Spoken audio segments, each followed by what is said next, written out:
નમસ્કાર. ચાલો એક સવાલ પૂછું. કેલ્ક્યુલેટર કરતાં પણ ઝડપથી ગણતરી કરવી હોય તો? હા, શક્ય છે. આજે આપણે વૈદિક ગણિતની એક એવી જાદુઈ ટ્રીક શીખવાના છીએ જે ગણતરીને સાવ રમત જેવી બનાવી દેશે. ચાલો તો શરૂ કરીએ. ક્યારે એવું વિચાર્યું છે કે ગુણાકાર કરવા માટે ગુણાકાર કરવાની જરૂર જ ના પડે? એવું માની શકાય કે ખાલી સરવાળો કરો અને જવાબ હાજર? લાગે છે ને અવિશ્વસનીય, પણ આ જ વિચાર આપણને આજની જાદુઈ ટ્રીક તરફ દોરી જાય છે. તો ચાલો શરૂઆત કરીએ એકદમ સિમ્પલ મેથડથી. આ રીત છે ને એટલી બધી સહેલી છે કે કોઈ પણ તરત જ શીખી શકે. આપણે એક ઉદાહરણ લઈને જ સમજીએ એટલે બરાબર ખ્યાલ આવે. ઓકે, તો આપણી સામે પહેલો દાખલો છે 35 ગુણ્યા 11. હવે સામાન્ય રીતે આપણે શું કરીએ? પેન પેપર લઈએ, બરાબર? પણ અહીં એ બધાની કોઈ જ જરૂરિયાત નથી. તો આનો જાદુ છે ને એ અહીં જ છુપાયેલો છે. જુઓ કેટલું સિમ્પલ છે. સૌથી પહેલાં 3 અને 5 આ બંને આંકડાને થોડા છૂટા પાડી દો, વચ્ચે જગ્યા રહે એ રીતે. હવે આ બંનેનો સરવાળો કરી નાખો. 3 વત્તા 5 કેટલા થાય? 8, બરાબર? બસ હવે આ 8ને ઉઠાવીને સીધો જ પેલી ખાલી જગ્યામાં મૂકી દો. અને લો, જવાબ આપણી સામે છે 385. છે ને એકદમ જાદુઈ અને કેટલું સરળ. સાચું કહું તો આટલી વારમાં તો કેલ્ક્યુલેટરમાં નંબર પણ ટાઈપ ના થાય. પણ એક મિનિટ ઊભા રહો, એક સવાલ થાય. જો આ બે આંકડાનું સરવાળો 9 કરતાં વધી જાય તો શું કરવાનું? શું આ જાદુઈ ટ્રીક ત્યારે પણ કામ કરશે? ચાલો આ ચેલેન્જને પણ જોઈ લઈએ. મને ખબર છે ઘણા લોકોના મનમાં આ જ સવાલ આવ્યો હશે કે ભાઈ સરવાળો જો બે આંકડામાં આવે, જેમ કે 10, 11, 12, તો શું? હા, ત્યારે એક નાનકડો ફેરફાર કરવો પડે છે. પણ ચિંતા ના કરતા, એ પણ આટલું જ સહેલું છે. આને બરાબર સમજવા માટે ચાલો એક બીજું ઉદાહરણ લઈએ. ધારો કે આપણે કરવા છે 84 ગુણ્યા 11.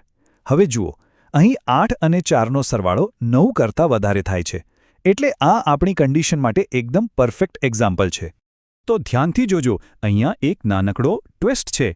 8 અને 4નો સરવાળો કેટલો થાય? 12. હવે આપણે આખો 12 વચ્ચે નથી મૂકવાનો. આપણે શું કરીશું? 12માંથી જે એકમનો અંક છે એટલે કે 2 એને વચ્ચે મૂકીશું, અને જે દશકનો અંક પેલો 1 એનું શું?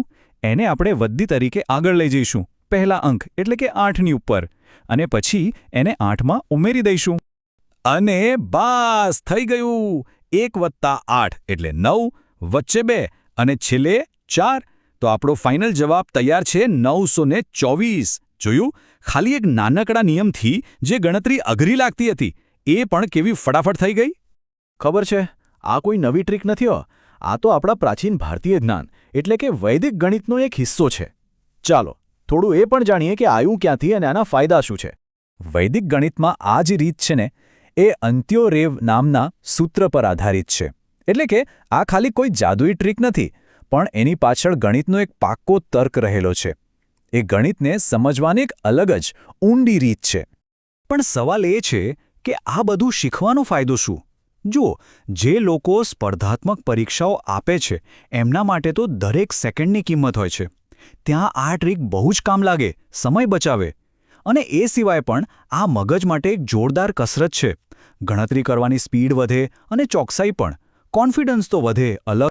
હવે કોઈ પણ વસ્તુ શીખ્યા પછી એની પ્રેક્ટિસ ન કરીએ તો ભૂલી જ જવાય, બરાબર ને? તો ચાલો આપણે જે શીખ્યા એને હવે અજમાવવાનો સમય આવી ગયો છે.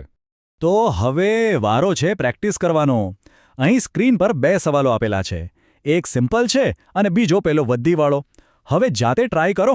શું કેલ્ક્યુલેટર વગર મનમાં જ જવાબ લાવી શકાય છે? જો હા, તો બસ આ જ છે વૈદિક ગણિતની તાકાત. કોણે કહ્યું હતું કે ગણિત અઘરું હોય છે? એ તો ખરેખર કેટલું સરળ અને મજેદાર હોઈ શકે છે, નહીં?